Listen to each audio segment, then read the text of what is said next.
اسلامی بہنیں پردہ کر کے بیٹھیں، پردہ کر کے اسلامی بہنیں بیٹھیں، بیٹھ رہی ہیں تو پردے کے ساتھ بیٹھیں، منہ ڈھک کے بیٹھیں اسلامی بہنیں. نحن علی ذلک لمن الشاہدین والشاکرین والحمد للہ رب العالمین. واہ کیا مرتبہ اے غوث ہے بالا تیرا، کہہ دو سبحان اللہ. سبحان اللہ. واہ کیا مرتبہ اے غوث ہے بالا تیرا، اونچے اونچوں کے سروں سے قدم آلا تیرا. سبحان اللہ. واہ کیا مرتبہ اے غوث ہے بالا تیرا، اونچے اونچوں کے سروں سے قدم آلا تیرا.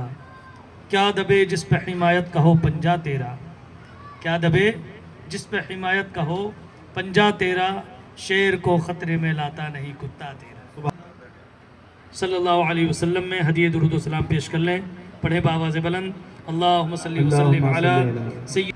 جب اللہ نے ہمیں قرآن عطا فرما دیا، جب اللہ تعالیٰ نے ہمیں ایمان عطا فرما دیا، جب اللہ نے ہمیں رسول کریم علیہ السلام کی احادیث عطا فرما دی، تو پھر ہمیں ان سلاسل کو چلانے کی کیا ضرورت ہے؟ سمجھ میں آ رہی ہے آپ لوگ بات؟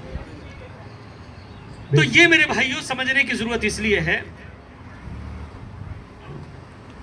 کہ کسی بھی جماعت کو منظم رکھنے کے لیے ضروری ہے کہ ان کا کوئی ایک لیڈر ہو، ان کا کوئی پیشوا ہو، ان کی جماعت کا امام ہو، ان کی جماعت کا مقتدا ہو، تاکہ سب لوگ اس سے جڑے رہیں اور ہم گمراہی سے بچے رہیں.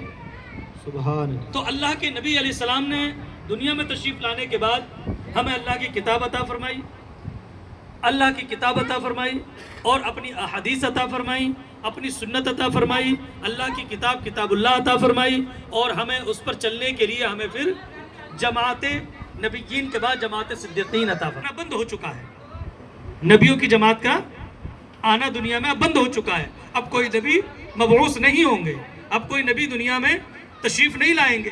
اب ہمیں کیا کرنا چاہیے؟ اب ہم کس کی لیڈرشپ کو تسلیم کریں؟ لیڈر تو دنیا کے عظیم لیڈر، سب سے بڑے لیڈر تو آ چکے، لیکن چونکہ ہر آدمی جو پسے پردہ اللہ کے نبی ہیں ان کی بات کو ہر آدمی نہیں پڑھ سکتا، نہیں سمجھ سکتا. تو ضرورت تھی کہ ہم کسی لیڈر کو چنیں. تو سوال پیدا ہوتا ہے یا رسول اللہ صلی اللہ علیہ وسلم، جب آپ دنیا سے ظاہری زندگی سے جلوہ افروز جب ابھی ہیں اور آپ چلے جائیں گے تو پھر ہم کیسے چلیں گے؟ تو قرآن پاک نے کہا اہدنا الصراط المستقیم، ہمیں سکھایا اللہ نے کہ تم کہو اللہ سے اے اللہ ہمیں سیدھی راہ چلا. پھر سوال ہوا سیدھی راہ کون سی ہے؟ قرآن نے کہا صراط الذین انعمت علیہم، سیدھی راہ ان کی ہے جن پر اللہ نے انعام عطا فرمایا. اب انعام والے کون لوگ ہیں؟ تو انعام والی جماعت اللہ کے نبیوں کی جماعت ہے، اللہ کے صدیقین کی جماعت ہے،